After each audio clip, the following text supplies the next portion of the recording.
Hi all welcome to football arena. ഇന്ന് നടന്ന world cup യോഗ്യതാ മത്സരത്തിൽ അർജന്റീനയ്ക്ക് ഒരു അപ്രതീക്ഷിത തോൽവി ഏറ്റുവാങ്ങേണ്ടി വന്നിരുന്നു.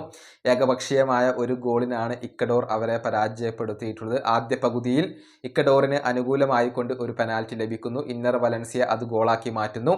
അതോടുകൂടിയാണ് ഇക്വഡോർ ലീഡ് എടുത്തുകൊണ്ട് വിജയം സ്വന്തമാക്കിയത്. മത്സരത്തിൽ നിക്കോളാസ് ഓട്ടോമാറ്റിക് റെഡ് കാർഡ് കാണേണ്ടി വന്നത് അർജന്റീനയ്ക്ക് തിരിച്ചടിയായി. മറുഭാഗത്ത് മോയിസസ് കൈസേഡോ റെഡ് കാർഡ് കണ്ട് പുറത്ത് പോയിരുന്നു. പക്ഷെ അതൊന്നും മുതലെടുക്കാൻ അർജന്റീനക്ക് സാധിക്കാതെ വരികയായിരുന്നു. ഏതായാലും ആ പെനാൽറ്റി നൽകിയതിൽ ഇപ്പോഴും വിവാദങ്ങൾ നിലനിൽക്കുന്നുണ്ട്. അതായത് അതൊരു പെനാൽറ്റി അർഹിച്ചിരുന്നില്ല എന്ന വാദം ഉയർന്നു കേൾക്കുന്നുണ്ട്. ഈ വിഷയത്തിൽ അർജന്റീനയുടെ ഗോൾ കീപ്പറായ എമിലിയാനോ മാർട്ടിനസ് തന്റെ പ്രതികരണം രേഖപ്പെടുത്തിയിട്ടുണ്ട്. റഫറി കാരണമാണ് ഇന്നത്തെ മത്സരത്തിൽ പരാജയപ്പെടേണ്ടി വന്നത്. എവേ മത്സരങ്ങളിൽ എപ്പോഴും റഫറി തങ്ങൾക്കെതിരെ നിലകൊള്ളുന്നു എന്നൊക്കെയാണ് എമി ഇപ്പോൾ ആരോപിച്ചിട്ടുള്ളത്.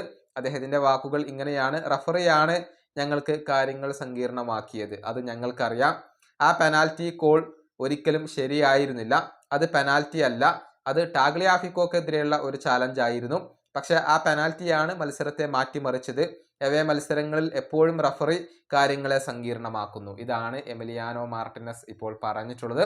ഏതായാലും വേൾഡ് കപ്പ് യോഗ്യതാ റൗണ്ട് ഇപ്പോൾ പൂർത്തിയായിട്ടുണ്ട്. അർജന്റീന നേരത്തെ തന്നെ വേൾഡ് കപ്പ് യോഗ്യത സ്വന്തമാക്കിയിരുന്നു.